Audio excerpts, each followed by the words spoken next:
So good evening, and thank you for joining us here at the PDST Post-Primary Maths Team webinar on GeoGebra. Before we get started, I would like to outline some protocols for this webinar. Firstly, we ask that there is no recording of audio or video made of this webinar. PDST do not grant permission to record. We will, however, make a recording of the webinar available online after the event. At the bottom of your screen, there are a number of features on your toolbar. The closed captioning option is enabled.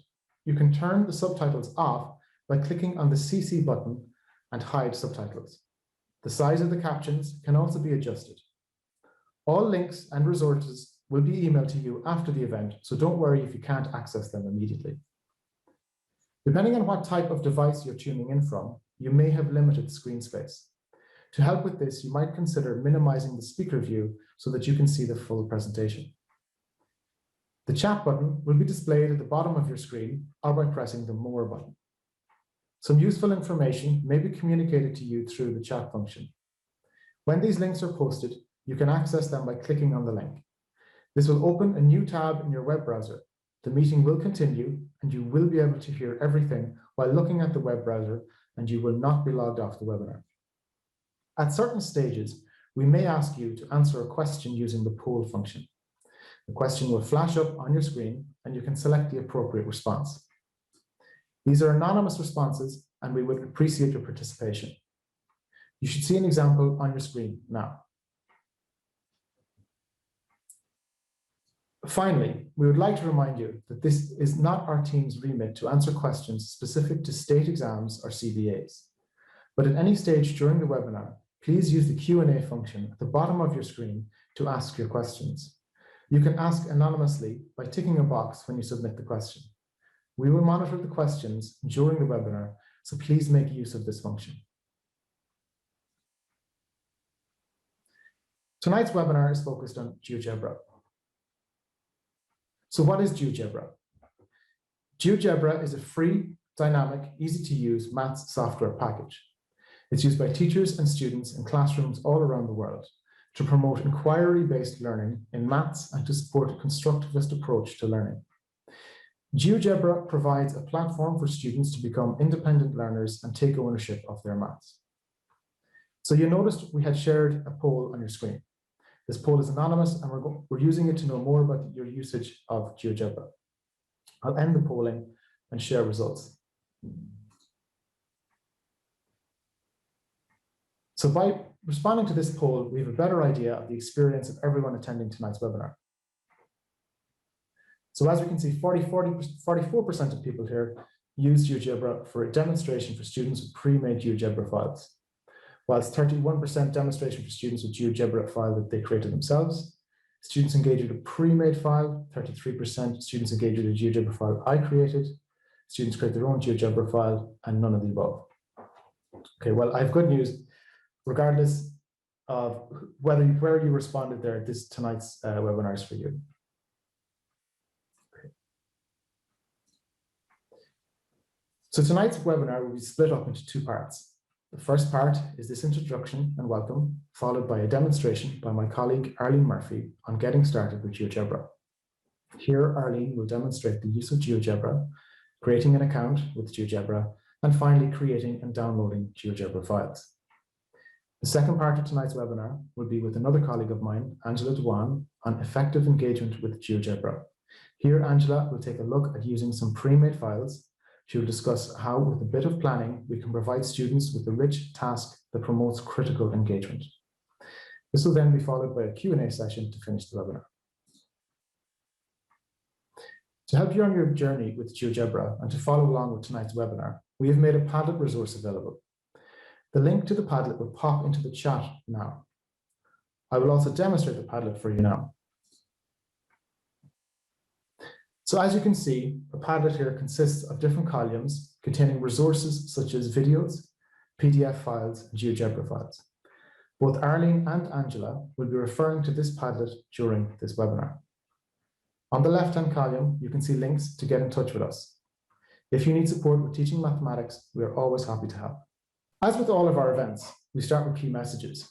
The key messages we're going to work with tonight are: GeoGebra can be a useful digital tool to promote inquiry-based learning in mathematics, and the effective use of GeoGebra can support a constructivist approach to the teaching and learning of mathematics. A rationale for using GeoGebra. Here in bold on your screen, the Leaving Certificate Math syllabus states, at all levels, learners will engage with the dynamic geometry software package. That's on page 23 of the syllabus. We can also see the power of incorporating GeoGebra into our practice. We will see later tonight that with a bit of planning, we can provide students with a rich task that promotes critical engagement, thus giving our students the space to engage purposefully in meaningful learning activities. In turn, giving our students a chance to work both independently and collaboratively in a very purposeful and productive manner. Here we have adapted Domain 2 learner experiences from Looking at Our Schools 2016, page 15. The second statement here is taken from the Digital Learning Framework for Post-Primary Schools. In Domain 1, learner outcomes, the standard we have chosen to highlight is students enjoy their learning, are motivated to learn, and expect to achieve as learners. GeoGebra file can be used on most devices, such as a PC, a laptop, an iPad, or a phone. And we will see how these files can be manipulated with a mouse or by touch.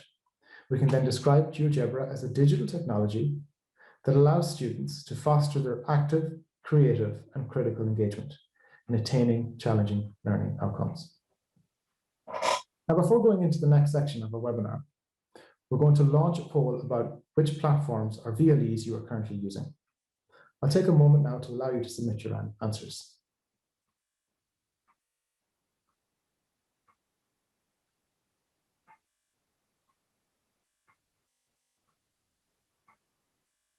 So I can see answers coming in here. Thank you very much for responding.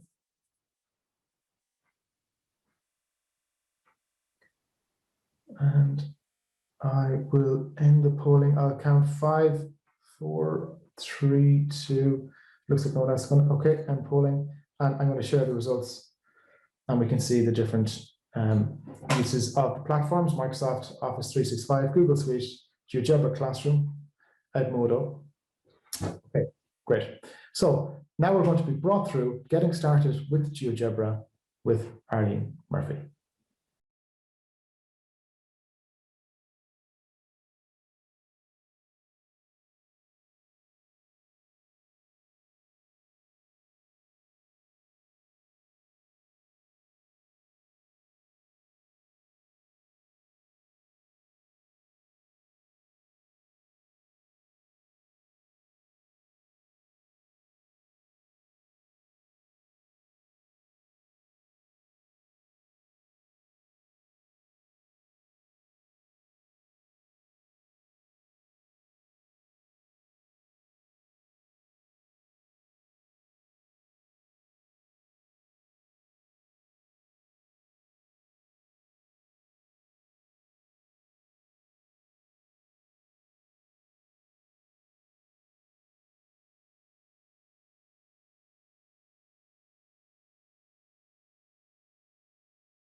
Thank you for that, Arlene. Some very useful information there for people who are seasoned users of GeoGebra and for new users also. So I'd like to just remind you at this point that all of the resources for tonight's webinar are available on the Padlet. And here it is again in the chat in case anyone missed the link earlier. Also, at the end of this webinar, we will share information about how you can apply for further support from us.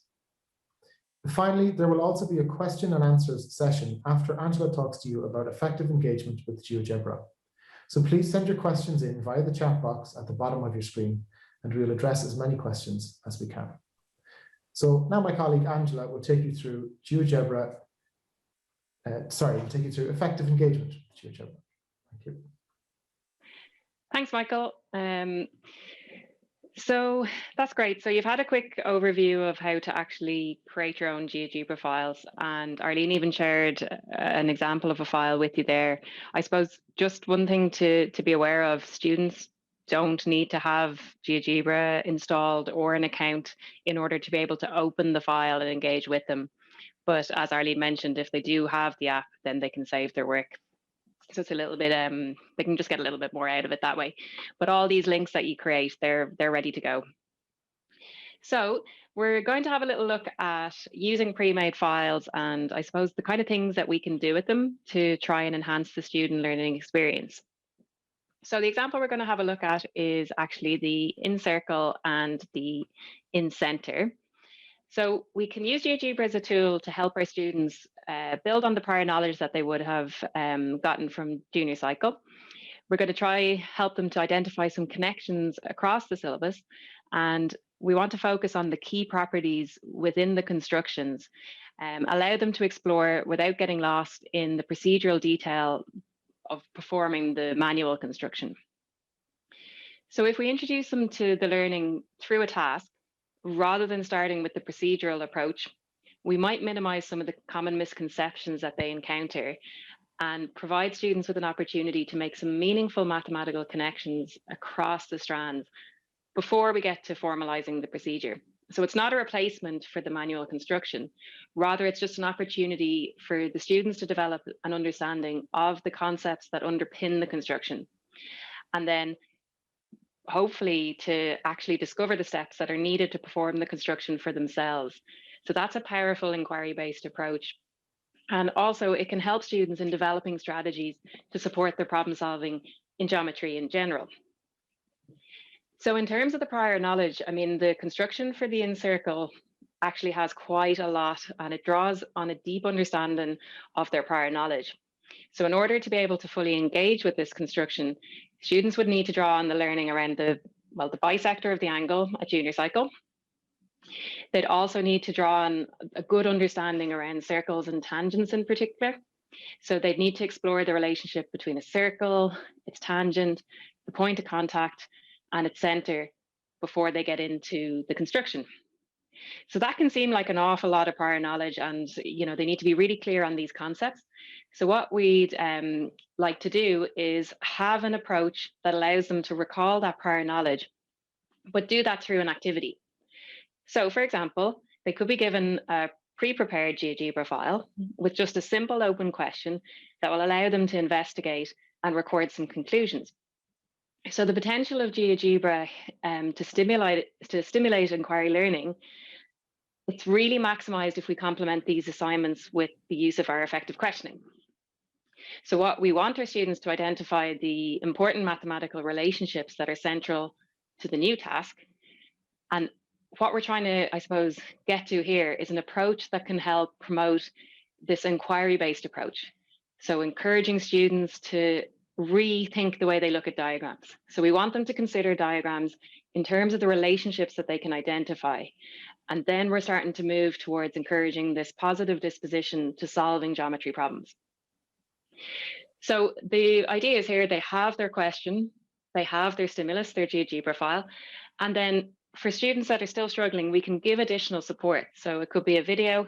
In the Padlet, I've links to the videos on the constructions. So if this is a senior cycle investigation, whether recalling the knowledge, a link to a support video on the construction of the angle bisector could really help with the task, for example. So we're going to take a look at the file. So very simple question, using the checkboxes, identify and describe the relationships shown. So the kind of things that we're looking at. So again, sorry, this file is in the resource Padlet along with any of the support videos that are mentioned. The kind of things that we're looking at here, so we've a couple of checkboxes. So if we click on the first checkbox, this is revealing the bisector of the angle. And there's some important relationships that we need to highlight. So in particularly, yes, the students hopefully will be able to identify that this is the bisector line, but we want them to go a little bit deeper than that. Maybe identify relationships such as the congruent triangles, perhaps with a proof of those congruencies as an extension to the task. We absolutely could have given our students a worksheet here, could have drawn that diagram, and they absolutely would be able to identify some of those relationships. However, the additional benefit to using GeoGebra here is that they can actually drag the point along and they can see the changes in real time.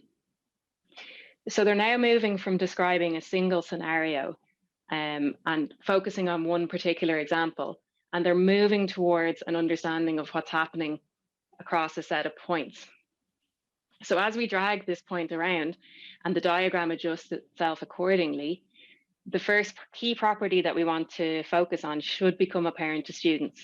So again, we're thinking in terms of the key learning that they need for the in-circle.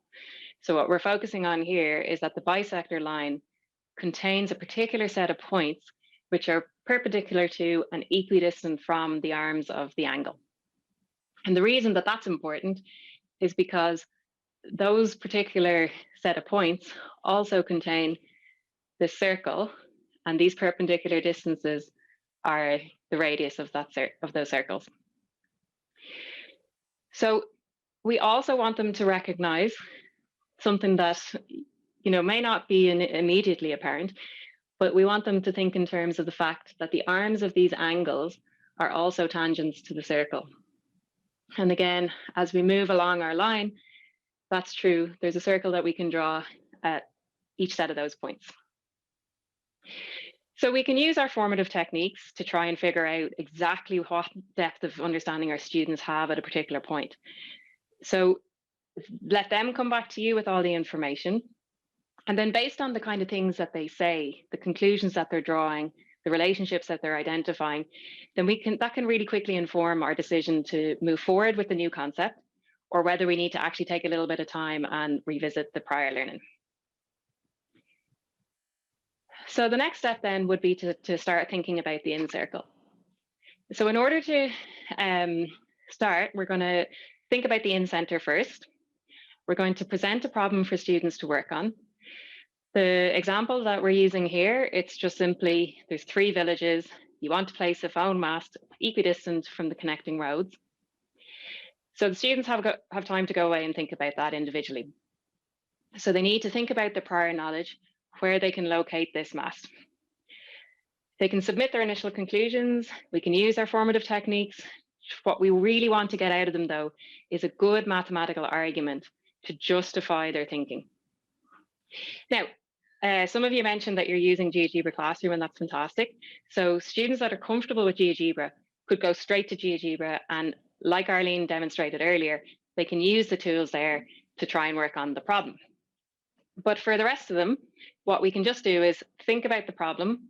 Maybe that could be a task that they do in advance of the lesson, or it could be the first 10 minutes of a class that they're just working on their own and trying to think about the strategies. And then we can use our pre-made file to bring together the kind of solutions that they're suggesting. So once again, this file and the support videos, they're all in there's a support video showing how to create the file I'm going to use, and all of that's in the Padlet, along with the problem. So we'll take a look at the file. So what's on the screen here is just a blank file. And what we have down the bottom, if you look carefully, and sorry if you're looking on a small screen, it might be difficult to see, but there's these little left and right arrows. And that's a nice function of GeoGebra for demonstrating. If we go into the views that Arlene mentioned earlier, down the bottom, there's this construction protocol. And all that is when I create a GeoGebra file and then enable that protocol, it allows me to play step by step through the construction. So how's that useful? Well, we wanted to propose a strategy for how we're going to locate the mast. So what the students had was they had this triangular situation, and we wanted them to identify a point that's equidistant to the three sides of the triangle. So from their prior knowledge of the angle bisectors, it shouldn't have been too difficult for them to identify that, well, if there's points that are equidistant from the edges between two of them, well, then let's have a look at those bisector lines, create the bisectors of all three sides, and we know that the points are equidistant along each of the lines. So then at some point, they'll cross over, and that particular point should be equidistant from each of the sides. Now, that's what we're hoping that they've gotten to by themselves. And what we want to make sure, though, as well, is that they actually do understand what they've done or how that works. So we might ask them, a few questions around that. So we might ask them to verify that. We might ask them, did they actually need to use all three bisectors to find the point? Or whether there's some situations where we might want to create all three of the bisectors. We might have asked them to verify. So let's actually go and have a look at that. So we want to verify that this point is actually the same distance from each of the three sides. So what we need to do is we need to create our perpendicular distances to each side. So, okay, so these two are the same. And in this particular example, yep, all three sides are 2 units away from, and they're all the same. So we're happy enough that we've answered our question correctly and we verified that the location is correct. So now we need to extend the learning a little bit. So what we're hoping that they notice next is, we leave it open to them, ask them to comment, but what we would like them to notice is that since there's 3 points that are all equidistant from a central location, then we should be able to draw a circle around those 3 points. So we're just working with one context problem and one example. So we're not quite ready to introduce the formal terminology of in-center and in-circle, but what we'd like to do is give our students an opportunity to investigate these properties. So we might ask a question like, would this method work regardless of where the 3 villages are located? If we share a file with an in-circle, then the students can manipulate the file, test out a few different locations, and try to see, does it matter where these villages are? So I wouldn't suggest that they just, choose maybe 3 examples, but if they play around with it for a little while, they can start to notice that it seems that no matter where the villages are, we can always end up with the central location, with the location of the mast being inside the triangle and being equidistant from 3 sides, and with the circle inside the triangle. So previously, they would have done investigations with the circumcircle, and they might have noticed that the location of the circumcenter changes depending on whether the triangle is an acute triangle, obtuse, or right angle. So we'd like them to do a similar investigation here to explore the properties of this new circle. So the dynamic nature of GeoGebra does allow us to identify some of these relationships. So while we can't definitively state without a formal proof, students should be able to recognize that it's likely that the mast will always lie within the triangle. And at this point, we might consider introducing terminology like in-center and in-circle. And now we're going to ask them to explore those relationships within the in-circle. So as they're moving their points around, they're thinking about classifying all of these objects that are labeled in the diagram and what is their relationship to the location of the mast. So the kinds of things that we're looking for them to articulate well and be mathematically precise about what they're saying are things like the fact that AC is a tangent to this circle, that from D to E, is the in radius. That H, E, and F, they're the points of tangency. Things like that that they can explore for themselves. So we would need to give them sufficient time for these explorations. But by doing that, they might gain a deeper understanding of the key properties of why the construction works. So it is important that they're giving a good mathematical description of how to actually construct that circle. And then when they're clear on the properties, then we can ask them to manually construct it. So they're not getting bogged down with the detail of the construction before they try and figure out the relationships. They're learning first, and then they're going to practice the skill of actually constructing the in circle. So there's a little bit more that we can get from the problem. So there's some natural connections. So I suppose because GeoGebra allows students to investigate some of the relationships within geometry that are kind of, that can be quite difficult actually to find during the static diagrams, we can easily ask a few questions to extend the learning. So if we refer back to our problem, one additional task might be to suggest that the mass be located this time at a point that's equidistant from the villages. And why would that be a better, or would it be a better location? Why not?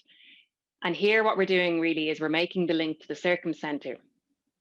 So for example, in the first triangle that I drew, it was a right angle triangle. The circumcenter would lie on the hypotenuse.